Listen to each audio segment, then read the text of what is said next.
In the Middle Ages, Frisia was like the Wild West of Europe. Instead of the feudal system, it's your count that votes and all that, the free Frisians claimed allegiance directly to the Holy Roman Emperor and the Pope alone.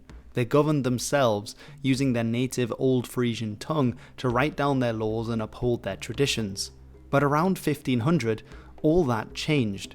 After centuries of fighting off their Hollandic and Saxon neighbours, the Frisian lands were finally ceded by Emperor Maximilian to the Duke of Saxony.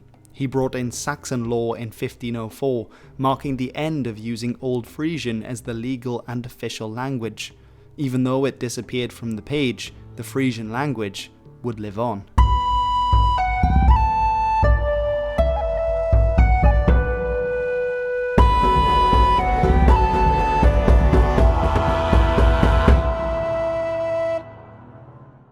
So, this lack of Frisian as an administrative language is in many ways related to the loss of independence for the Frisians. In a sense, after the Middle Ages, Frisian history is just the story of the map getting smaller. After the Frisian lands had been added to the Holy Roman Empire, they were gradually absorbed into other political entities. In short, first of all was West Friesland, which was absorbed by the county of Holland in the late 13th century. Then the Ommelanden, who gradually drifted away from the Frisian sphere in the 14th and 15th centuries.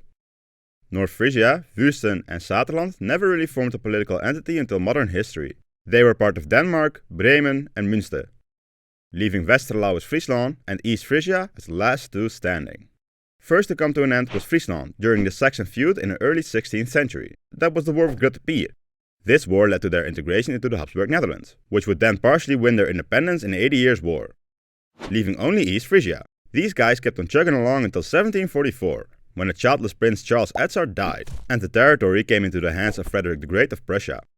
This is all of course a massive simplification. Friesland still had a large amount of autonomy, and was the second richest Dutch province with their own pseudo-monarch until the 18th century. But, not being your own independent country does not really help the language retain any sort of prestige. So, yeah, sorry for bumming you all out. If you want to learn how Friesland lost their autonomy in the 18th century, check out my latest video on the period. Well, I'll let you get back to it, Hilbert. The Middle Frisian period is one of the more enigmatic periods of Frisian's history. Many scholars have argued that linguistically, it doesn't really exist. Part of the problem with studying it is there's just a lot less of it than with Old Frisian and its manuscripts. Old Frisian also belonged to a certain orthographic tradition of spellings and conventions. After it was replaced as the official language of the government, the few individuals who did write in Frisian often used their own conventions, or continued using the outdated Old Frisian one. The majority of Middle Frisian comes from a schoolmaster turned poet called Gysbert Japiks, active in the mid-17th century, who wrote the only complete book in Frisian for several centuries either side. His writings are much more like modern West Frisian than Old Frisian, so some scholars instead prefer to term the Frisian of his period early modern Frisian. Ubele Fries in Friesland Laan van Talen periodizes the history of the Frisian languages into different groups instead: Proto-Frisian, Old Frisian, Middle Frisian, Early New Frisian, and Modern New Frisian. However we divide it up, a lot of changes were happening in this period, not just in the language, but also in how people thought about it. To understand them, we need to understand what happened to Friesland on a political level.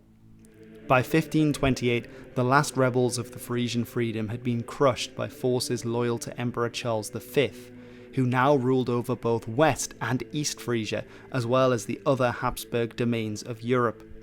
Upon his abdication in 1556, they passed on to his heir, Philip II, King of Spain, together with the rest of the Burgundian Netherlands. A decade later, the Frisians would join the Dutch in their revolt against the Spanish, kick-starting the 80 Years' War. From 1579 onwards, West Frisia, now called Friesland, became a province of the Dutch Republic, while East Frisia remained under direct Habsburg control. Crucially for the language, connection with the Republic did not bring about a return of the Frisian freedom from before and the use of Frisian in law. That position was filled by Nederduits, what we today call Dutch. The Dutch Republic fully embraced the Protestant Reformation, and the new language of the Church was also Dutch. It was recognised at the time that great variation existed between the vernaculars of different provinces, and it seems that with the loss of political sovereignty, so Frisian became seen as just another, albeit extremely different, dialect of Nederduits. But hold on this channel we always say Frisian is a language, not a dialect. Is that not the case then? No, Frisian is clearly a language, with a different lineage, pronunciation, vocabulary, laws of grammar and syntax, standardization, and orthography to Dutch. While this period did see influence from Dutch on Frisian, the biggest change was in people's attitudes. Frisian had been the official language of law and government of an independent people, but now it no longer held that position and its status was affected as a result. The government of the new Dutch Republic wanted to forge a new identity, which in turn relied on a single national language as its base. And just as the nucleus of power lay in Holland, so the Hollandic dialect was favoured as a standard. Working together with Dutch-speaking regions against a common enemy meant an increase in immigration, particularly to urban areas. This essentially served to split Frisian in two, with one heavily Dutchified urban variety and a different, more traditional rural variety. This was lamented already by the eminent scholar Ubbo Emmius, who noted in the 17th century that, "But time has changed everything already, norms and values have changed, the old clothes have been shrugged off, the language has deteriorated and is unknown to almost all the city folk." The effects of this are still felt today, where the cities of Friesland traditionally spoke Stedfrysk, Dutch dialects influenced by Frisian, while the countryside speaks the Frisian descended from Old Frisian, so linguistically proper Frisian. The implications were still felt in the mid-19th century. As well as having a linguistic effect, they also had a socio-linguistic effect on how Frisian was viewed. This was summarized by the Frisian poet Piet Paaltjens. "Na ploeg en koestal vluchtte uw taal. To the plough and the byre your language fled." The stereotype that Frisian is only spoken by farmers or the lowly educated is an enduring one that damages the perception of the language to this day. In the Middle Frisian period, this language is often referred to simply as boers, farmers, or boerenfries, farmer Frisian. It followed that those who spoke it were of an uneducated and lower class than the Stedfrysk speakers and the gentry in Holland. At least, that's how it was perceived at the time. Increasingly too, both variants of Frisian in the cities and the countryside were seen as corrupted from the original, real Frisian language of Old Frisian. Linguists in the mid-17th century made a distinction between Boeren and Stadsfries as dialects of Nederduits, and the Frisian dialect from Hielpen as a genuine survivor of Old Frisian. This view wasn't universal though. Johannes Hilarides, born in 1649, recognized the authenticity of rural Frisian as the descendant of Old Frisian, while the language in the cities had been corrupted by Dutch. He'd married a girl from Hielpen and learnt the Hielpen dialect, producing maps with place names in several dialects of Frisian. He was what would be described today as a real one. The German traveller Z.C. Uffenbach remembered that he received us very poorly dressed, like a Frisian farmer with a miserable thin coat and a wide hat. But the majority opinion was one which came to view contemporary Frisian as a language not worth writing in for anything serious. Its glory days were far behind it, and now it was a corrupted form of Dutch. In the previous video on Old Frisian, we already saw some of the changes that occurred towards the end of that period in the late 15th and early 16th centuries. Ubbe labels this late Old Frisian as Middle Frisian from 1450, which he contrasts with early modern Frisian from 1650, which we've been discussing as Middle Frisian in this video. Already in the Middle Frisian period, we see quite a few significant changes pushing through, which are then followed in early modern Frisian and modern Frisian. The same is true if we look at a larger body of text, where we can see similar things happening. Many of the developments here had also occurred at an earlier stage to Dutch, Low German, and to some extent in English. Up until this point, Frisian had been a remarkably conservative language. Then, around 1400, it had a rapid onset puberty of sorts, modernising much faster than the surrounding languages. The last Old Frisian charters show very old-fashioned forms side by side with remarkably modern ones. No wonder then that to many the Frisian of the 16th and 17th century seemed as if it were an entirely different language from the quote-unquote real Frisian found in the last Old Frisian manuscripts. So Frisian didn't just change in terms of its social and political standing, but also in its physical form. All of this meant that the old way of writing Frisian in manuscripts was no longer fit for writing this newer form of the language. That task of reforming the orthography would largely fall to one man, whose efforts, to a great extent, still dictate the way we spell Frisian almost 4 centuries later. It's hard to convey the significance of Gysbert Japiks to non-Frisians. He would be similar to William Shakespeare if no other work in English had been written from 1500 to 1800 and his poems were the only surviving literature. Japiks was born in Bolsward in 1603 and became a school teacher, writing poetry in both Dutch and Latin, the standard literary languages of the Dutch Republic. But what set him apart was that he also wrote in his memetaal, his Frisian mother tongue, certainly as early as 1639. To do this, he devised a spelling based on how he pronounced the language, using Dutch orthography as a basis, but also adding elements from the Old Frisian spelling, as well as what he found in English and French practice.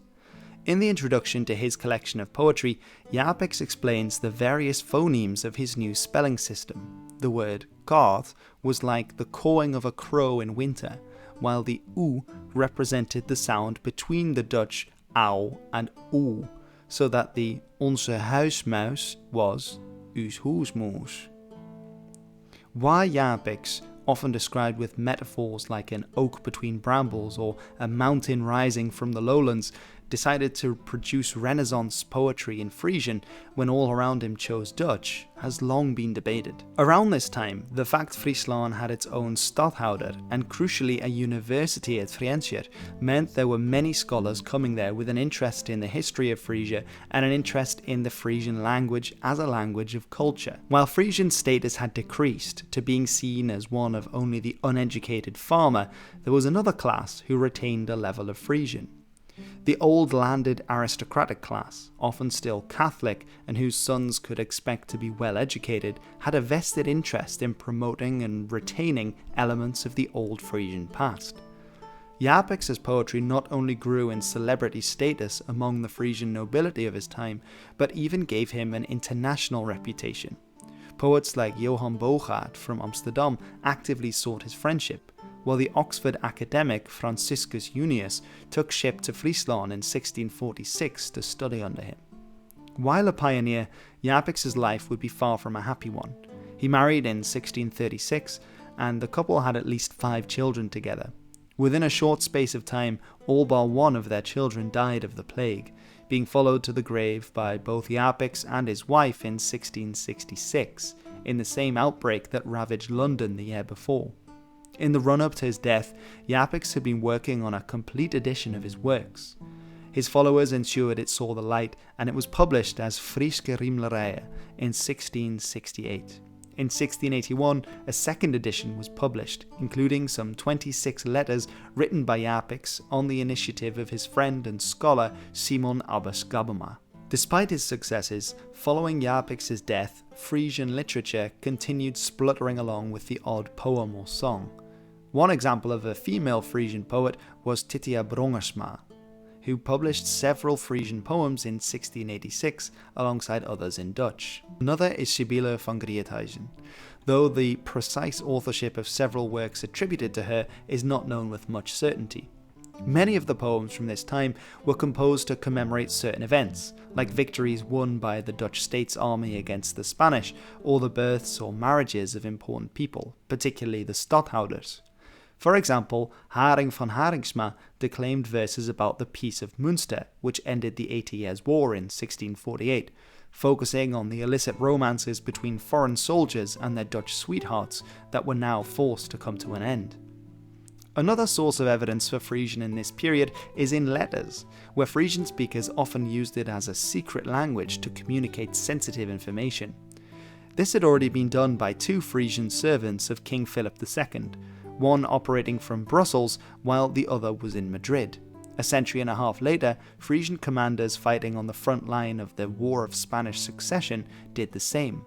Frisian also nudged its way into academia.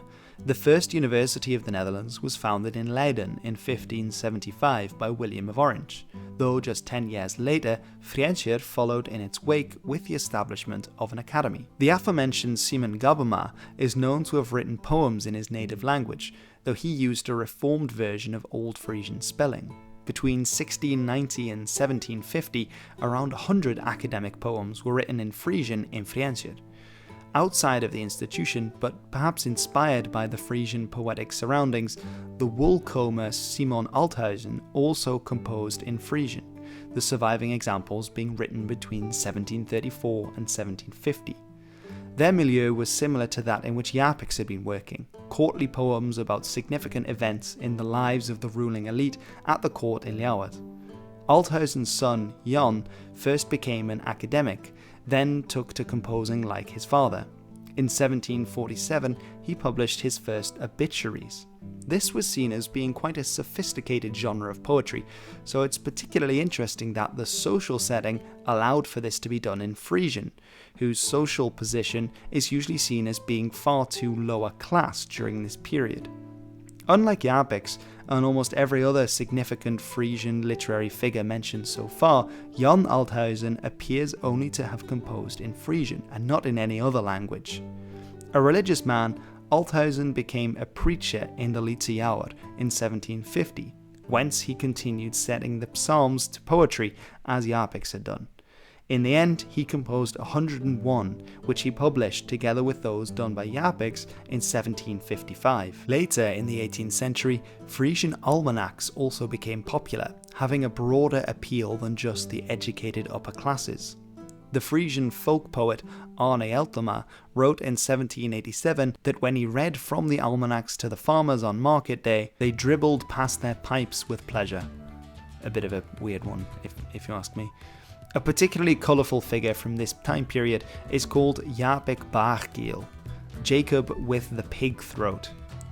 He would stand on the ice at Heerenveen and declaim in rhyming Frisian what the local sports results were. Around the same time, Japiks was composing for the highly educated classes. Around the same time that Gysbert Japiks was composing for the highly educated classes, in the middle of the 17th century, another schoolmaster from the village of Erum composed a poem for a wedding in 1649, the earliest of a sparse genre of similar poems from people of lower classes. It would be a shift in the academic circle as part of the Enlightenment that would sow the seeds for the first real wave of Frisian literature. While the nation-building projects of the 16th and 17th centuries had been to create a Dutch identity and standard language from the reaches of the Republic, from the 1770s, Frisia and its inhabitants came increasingly to be seen as the wellspring of not only the entire Dutch, but also the German people. Part of understanding this Volksgeist was understanding the Frisian language, leading to renewed interest in the notes compiled by Franciscus Junius, the Englishman who studied under Japiks over 100 years earlier. An important figure in this period was Professor Erwinus Wassenberg at the University of Frisia, publishing studies on Frisian personal names and the works of Gysbert Japiks. Poetic societies developed throughout the Netherlands, including one in Makkum, where poets composed in both Dutch and sometimes also in Frisian. Another Frisia-educated figure who wrote in Frisian was Fijke van der Ploeg, whose subjects included both the usual lower-class farmers but also professors, publishing first in 1774. He also published an almanac in 1777, the same year in which the first newspaper advertisement in Frisian was published in the Ljouwerter Krante, advertising Van der Ploeg's new publication. This was the period known in Dutch history as the Patriottentijd, where the same shockwaves that would cause the French Revolution surged in the Dutch Republic in the 1780s. Make sure to check out Background History's video on this. After the French monarchy had been cast aside, another pro-French revolt by the Patriots, later supported by French forces, succeeded in ousting the House of Orange, ending the Dutch Republic and declaring the French-aligned Batavian Republic in its place. later to be made the Kingdom of Holland led by Napoleon's brother before being annexed directly to France. When the House of Orange returned in 1813, they were soon crowned kings of the United Kingdom of the Netherlands. Of lasting importance to the situation in Friesland was the disappearance of the Stadhouder's court in Ljouwert in 1747, when the Stadhouder Willem Karel Hendrik Frieso was adopted as hereditary Stadhouder of the entire United Provinces of the Netherlands. It was his grandson, also a William, who became King William I of the United Kingdom of the Netherlands in 1813, so really the Dutch royal family is Frisian. The second important change was the closure of the University of Frisia by Napoleon in 1811, removing both hubs of high-prestige Frisian writing from the province. With the first voices for the expansion of education were also the first voices discouraging the use of Frisian in schools, first made explicit in 1816. These events and attitudes served to keep Frisian in a lower status position, despite the various courtly poems and efforts by others throughout this period to elevate its status. However, despite the loss of its status, the Frisian language had clung on, even in the literary world. While the old view that Gysbert Japiks was the only Frisian author between Old and Modern Frisian clearly isn't true, without his impetus to reform the orthography for the modern language and inspire those of a similar milieu, it's hard to see how the writers of the 19th century could have followed in his trajectory. How that happened will be the subject of the next video in this series on the history of the Frisian language.